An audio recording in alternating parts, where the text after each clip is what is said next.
here, if you can just do meatless Mondays, if you can just be a reducitarian, if you can just take these compromising baby steps, good for you. I give you a pat in the head, and I don't respect you enough to try to educate you on the matters of principle that shape my life, because somehow my life is so much more meaningful than yours. It's a basic paradox, isn't it? I respect you enough to disrespect you, as opposed to I regard you as some kind of mental infant, and I don't have enough respect for you to really be honest, to really say, this might upset you, but here's how it is. Here's the matter of principle. Here's what's so meaningful for me in my life. Here's what matters so much from my perspective about the future of planet Earth, the future of our society. This is why I care so much about the exploitation and deaths of millions of animals, that it reshapes my life on a day-to-day basis. And this is why I think you should care also. Yes, indeed, original beats the replacement, cause the back room will never be what the basement was. I start with the concession that not everyone can become vegan. Not everyone can become vegan immediately or overnight. Not everyone can quit smoking. On the one hand, there are people who can't quit smoking in the short term, but there are also people who are never going to quit smoking. They can't do it today, they can't do it tomorrow, they can't do it the next decade. They're going to keep on smoking cigarettes until they die, even if they try their hardest to quit. There are some people who can never quit smoking. However, it's completely false to take from this the lesson that we should go around just telling people that it's okay to be a part-time vegan, to do meatless Mondays, that the principle of the thing doesn't matter, that it's okay to tell a smoker that as long as they're reducing the number of cigarettes they smoke, that's okay, or to tell a smoker that, cigarettes aren't really that bad. Now, differences are many too. It's actually quite easy for people to grasp why they should quit smoking, especially in this day and age. To understand why veganism is morally imperative, shall we say, is quite difficult for people to grasp. And many people, including viewers on this channel, some of you will have become vegan for one set of reasons when you were younger and remained vegan, but actually your reasoning changed. Actually, your moral justifications for veganism may have profoundly changed from one period of your life to another. Some people start off as vegans for health reasons, then later it's ecology, or then later it's animal rights, or what have you. These things can change even within your life while you're remaining vegan. Your understanding may deepen or broaden or just shift. There may be things you used to care about and you don't care about them anymore, especially if you started veganism off with an emotionally traumatic experience. Because there are people who in the short term, they see an animal get slaughtered, they have some kind of traumatic experience that suddenly makes them care about animal rights, and in the short term, that's all they need to know, that's all they think about, that's all they care about. Later, water pollution, air pollution, other complex questions about the future of industrial agriculture, what have you, creep in. It's the same position that I hold on drinking cow's milk. If it can be guaranteed that the animals do not suffer as a result of you doing that, then I have no problem with it. It's morally unjustifiable to unnecessarily take advantage of an animal merely for the resources that it can provide. There is a reason why the word milk is synonymous with the word exploitation.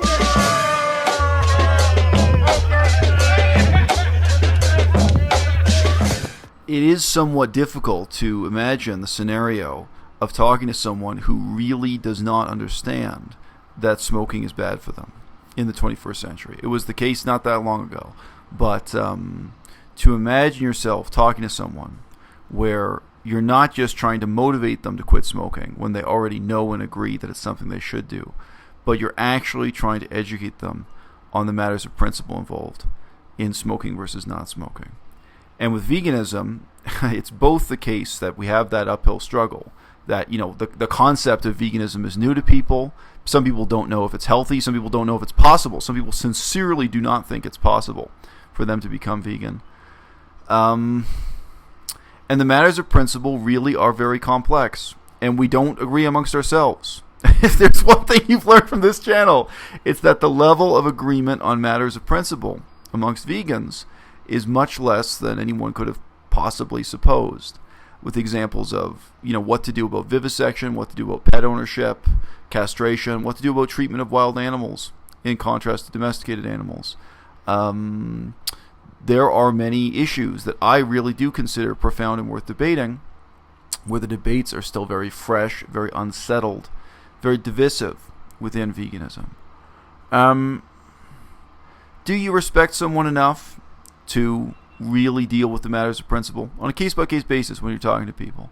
Or do you suppose they're like your hypothetical granddad who's over 70 years old, who's never going to quit smoking, and where there's just no point in talking to him about how bad smoking is or why he should quit smoking?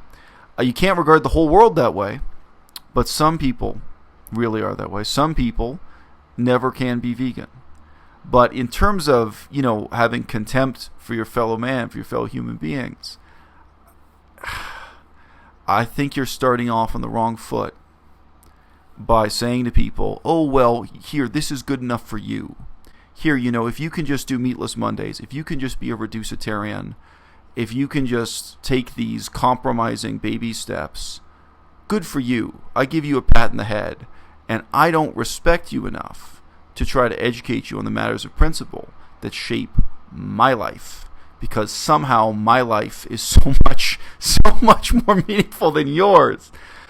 Now, I have a vivid memory of a conversation I had with a woman. Conversation went on for quite a while. I could say why. A woman who was born with no arms and no legs. And I don't mean her arms only went part way. She had absolutely no limbs, no arms and no legs. And one of the reasons why I sat and spoke with her for quite a while was that she was afraid that a certain dog was going to attack her. And that dog was known to me. It was a violent dog, that particular dog. And her fears were not baseless. So I said, okay, don't worry. Because I couldn't put the dog away. I couldn't get rid of the dog. So, don't worry. Okay, I'll sit here with you and I'll talk with you until somebody came to get her, so to speak. Or until someone came and got the dog. We had a very interesting conversation. It was memorable to me in many ways. She's smart. Sorry, I don't know her. We only had that one conversation. She was a smart woman, hardworking woman. And like many of you watching this video, she spent a lot of her time at a computer because she had no arms and no legs. I assume she had some kind of a harness. People with that type of disability, I've seen this before. They have, in effect, a kind of joystick. It's put onto your chest. You can use your head and your neck and your chin to manipulate the computer. Obviously, she relies on other people. To some extent, people who are paid. To some extent, people who are volunteers. To some extent, I assume members of her family. I don't know. To feed her, to clothe her, to bathe her, to help her go to the bathroom. It would be incredibly difficult for her to become vegan. Many of you watching this video, you will know the agony of refusing your own mother's cooking, of saying, no, Mom, don't cook for me, or if you cook for me, I'm not going to eat it. I'm going to refuse to eat it because of veganism. However, you probably do that with 2 hands and 2 feet. You probably have been through that scenario where you had the option of cooking for yourself, where you had the option of cooking for your mother, if not now, then one day soon in the future. Imagine how difficult that would be to say to your mother, no, I'm refusing your cooking. If you could never cook for yourself, if you could never be in the position of cooking for your mother, where you could never take the initiative, where you were in a position of perpetual dependency on those around you. Now, obviously, this woman with this severe physical disability, if she actually becomes a millionaire and is employing people as her staff to take care of her, she could demand to be vegan. But that's very unlikely to happen, and that was not the situation she was living in at the time. So when I say not everyone can be vegan, I do not mean that the idle millionaires of the world, like Elon Musk and Bill Gates, can't be vegan. I do not mean that able-bodied, basically intelligent people cannot be vegan. But it's true, whether it's for mental reasons, emotional reasons, or physical reasons, physical disability and so on. Just as there are some people who will never quit smoking, I do accept there are some people who will never quit eating meat. But still, there's a point in dealing with the matters of principle, and dealing with those matters of principle in a way that's rigorous and is responsible and extends to you as the person talking to me the fundamental respect that you can handle these questions. You can handle these problems the same way I can. You know, it's not overwhelming for you any more than it's overwhelming for me, even though many of us at some point felt overwhelmed. You know, the actual sight of how milk is produced, of how the milk and dairy industry operates, of how the cows are impregnated, of how they're exploited, the sight of what it really looks like to have animals living on a concrete floor in a steel cage their whole lives, where that's the only reality they know. Yes, for some of us it's overwhelming, but to talk about that in a manner that's frank, and that, again, I mean, it's a basic paradox, isn't it? I respect you enough to disrespect you, as opposed to I regard you as some kind of mental infant, and I don't have enough respect for you to really be honest, to really say, this might upset you, but here's how it is. Here's the matter of principle. Here's what's so meaningful for me in my life.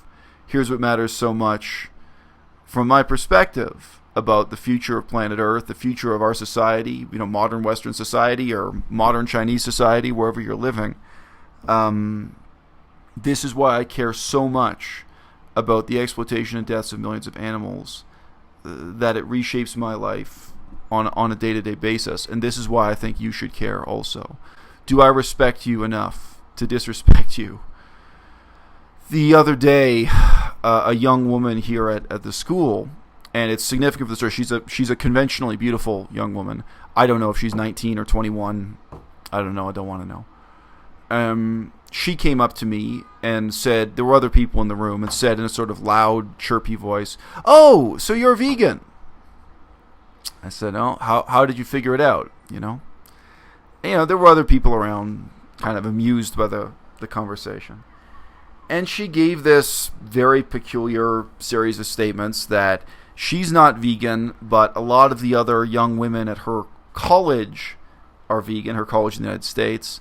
And she tried really hard to be vegan once, and she managed to not eat chicken for 1 year while eating all other forms of meat and dairy, blah, blah, blah.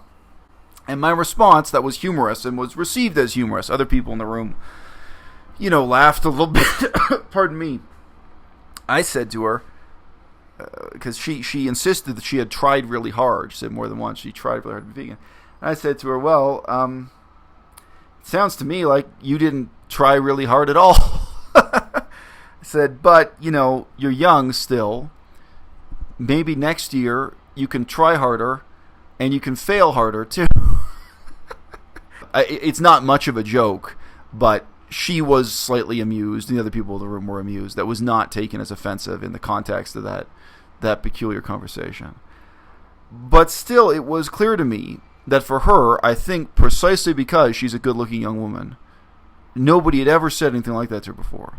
I think she had told the same story many, many times when she had met vegetarians or vegans. And I think every single time people had responded with, oh, good for you. Good for you, dear. Oh, you want a pat on the back, you want a pat on the head, oh, that's the best you can do. Like, really assuming this woman is so stupid or so lacking in self-discipline that she couldn't possibly do what other young women at her school are already doing, or do what I'm doing on a daily basis, living in exactly the same circumstances. She and I live in the same school. We literally eat at the same buffet every day. All you need to do to be vegan here is choose different items at the same buffet table that I myself line up for, standing next to her. So if you think it's hard, if you think you can't do it, in this scenario, I know exactly how hard it is or exactly how easy it is. Sure, youth and beauty, especially in our culture, become a strange pretext for treating people as if they're not morally responsible for their own actions, as if they're not to be taken seriously in questions of moral principle and questions of personal responsibility. And on the contrary, even though I joked around with her, I don't start from the assumption that she's any stupider than I was at age 19, if she's 19 or 21, whatever she is. I don't start with the assumption that she's a lost cause. I don't start with the assumption that she's in the category of your grandpa, hypothetical grandpa, who's over 70 years old and is just never going to quit smoking, where it's a lost cause. You've tried, he's tried, he knows all the facts. I don't start that way at all. And it is disturbing to me, in the middle of her video, in the middle of Unnatural Vegan's video, responding to Sorsha, the way she just throws out this idea that it's effective activism. It's the most effective activism to talk to meat eaters, to throw away the whole matter of principle, throw away the question of ethical veganism in principle, and just talk about reducitarianism, just talk about compromising baby steps. That's disturbing to me. And again, the matters of principle, plenty of you hate me because I talk about this stuff. They are divisive. They're divisive within veganism, and they create friction between you and meat eaters in your life if you talk about them. But I do think it's genuinely meaningful and worthwhile to come down to the fundamentals on these issues. And the rift between me and Unnatural Vegan actually is very fundamental. It is very profound. It's not just a personality conflict. Whether a cow can conceptualize exploitation or not is besides the point. The fact that we can recognize such acts as immoral, therefore means we have a moral responsibility to not commit such acts. For example, if I walk up to a black person who doesn't understand English and start spouting a bunch of racist slurs towards him, I'm being racist, whether he can conceptualize that or not. I see no problem with consuming ethically produced honey. It's the same position that I hold on drinking cow's milk if it can be guaranteed that the animals do not suffer. So I had a conversation with this guy. Think about this. I'll give a link to his channel by email. He made a video many months ago addressing some misconceptions that Unnatural Vegan promotes. Misconceptions about veganism. It seems so simple and straightforward to start off with a principle, a unifying principle, a great myth, like veganism exists to reduce animal suffering. But you're starting on a false footing. And when you keep walking down that path, you might be amazed what strange places it leads you to. I don't believe that veganism is about reducing animal suffering, in part because I don't believe in that kind of simplistic, sloganeering approach to politics. And veganism in practice is a political problem. As I said in an earlier video, if you want to quit smoking as just one person, then it may not be political. That's just one person's struggle or what have you. But if we want to quit smoking as a society, if we want to abolish the use of tobacco, if I want everyone in the world to quit smoking eventually, if I want to see it disappear, then that's political. It involves the government, it involves you, it involves me, it involves all of us working together. This question Unnatural Vegan raises of ethically produced milk, sadly, is not just hypothetical. If you do a Google search for ahimsa dairy, that other people pronounce ahimsa dairy, it's a Sanskrit word, surprise. There is a movement within the United States to adapt vaguely Hindu notions of ethical milk production to make small-scale farms produce happy milk. So there are people, including possibly some vegans, who are actually following Unnatural Vegan's advice on this and paying money for cows to live their whole lives in a hutch, in confinement, producing milk for human beings to consume. I do not think that's ethical or advisable, and my reasoning is profoundly different from Unnatural Vegan's. Now, yes, I can present a complex argument on that, but I can also present a simple argument on it. The complex arguments, ultimately they have to do with concepts like dignity that are not ethically simple, and that some people who watch this channel, like there are people who enjoy this channel but who reject what I say about the dignity of animals. Suffering, the question of the criterion of suffering, I think it doesn't ask the right questions, doesn't bring us to the right answers either. If a lion lives in the wild for only 5 years, it's going to endure tremendous suffering at every stage of its life. Growing up, competing with other lions, hunting, ranging, being bullied around, bossed by the other lions. The competition within the lion pack may be miserable. Disease, hunger, changes in the weather, sleeping outdoors.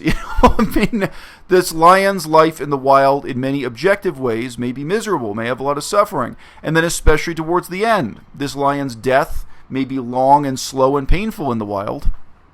At the end of, let's say, its 5-year lifespan, life in the wild can be nasty, brutish, and short. Do I think it would be better for that lion to instead live for 10 years in captivity, where it deals with none of those sources of stress, none of those sources of suffering? No, I don't. Because I think that this phony utilitarian approach to veganism is horse shit. I think the questions of what really is a life of dignity for an animal are very difficult to ask and very difficult to answer because they make us uncomfortable as human beings. They make us question our relationships with our own pets, with cats and dogs. They make us question the meanings of our own lives in a way that we don't want to look at. It's very convenient to use this phony utilitarian approach, but look where it leads us. It leads to vegans approving of happy milk. Well, yeah, you know what? There's the dignity of the animal involved. I don't think it's a life of dignity for an animal, even in ahimsa dairy, even in, high ethical, even if the cow is treated the same way a pet dog is treated in your living room, with as much kindness, with as much human hospitality. Because I don't think human hospitality is appropriate for cows or lions or dogs. I think the moral baseline we choose has to be based on it has to reflect how those animals live in the wild, including their struggles, their suffering, etc. in the wild. It's beneath the cow's dignity to live its life in captivity as a domesticated animal, producing milk for me to drink, even if it's happy milk, even if the cow doesn't suffer, if its suffering is reduced to zero or near zero. But it's also beneath my dignity as a human being, because I do not subscribe to the philosophy that human beings should live like vampires, sucking on the breasts of quadrupeds. It's ridiculous to me. And yes, Unnatural Vegan, even the name of her channel suggests a rejection of the appeal to nature fallacy. Appeals to nature, appeals to the concept of nature can be fallacious. But it doesn't mean that they're always fallacious. It doesn't mean the concept of nature itself is somehow totally invalid and has no use in our lives or in this world. Yes, it is unnatural for a human biped to drink the milk of a cow or a lion or any other milk-producing quadruped. I think it's deeply disturbing for a human being to drink the milk of a monkey. Now, can I come up with a scenario in a science fiction book or on a desert island where someone would need to do that? Okay, there's some crazy ethical scenario we can come up with. But we're talking about the real world here, and we're talking about a world where, ahimsa dairy exists, where this type of ethical milk, this type of milk where they claim the cow doesn't suffer and so on, where this really is being produced at a premium price for people to buy and consume. And Unnatural Vegan, with vegan in her name, is approving of that at the same time that she's approving of vegans consuming honey. I'm not even going to bother mentioning here.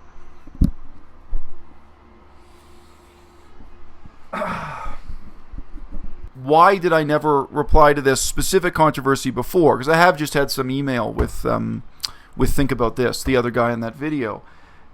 I didn't respond to it before because I thought that what Unnatural Vegan had to say was so stupid that it wasn't worth replying to.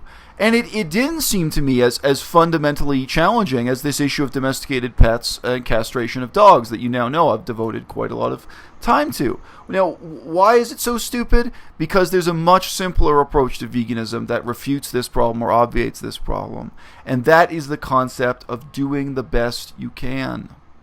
And it's out of style, it's out of fashion, it sounds Christian, it sounds hokey, it sounds philosophically unsophisticated, in contrast to these totally insincere utilitarian arguments and a lot of the other posturing, political posturing that happens within veganism. But, what about doing the best you can? I don't need to eat honey. I don't need to drink cow's milk. It happens that science proves to us these things are not healthy anyway. If cow's milk cured cancer, we'd have a very different set of questions instead of cow's milk causing cancer or correlating to cancer or promoting cancer, making worse a long list of health conditions. So cow's milk is not healthy for human beings anyway. If it were, maybe the questions would be asked would be different. But, what about just doing the best you can? Yes, we have this fancy phrase, as much as is possible and practicable. Yeah, I know. I've heard it. I've read it too. Doing the best I can, whether it's in reference to my diet, the self-discipline of my daily life, or whether it's in reference to my reaching out to and educating my fellow human beings. For one thing, doing the best I can, it definitely excludes honey. It definitely excludes dairy products, unless they're in a medicine, in the form of a medicine that I crucially need to live, that cures a disease I have. And there are vegans in that situation. You can have a pill that has, cow ingredients. Cow milk is a minor ingredient, and you don't have a choice. You don't have an alternative.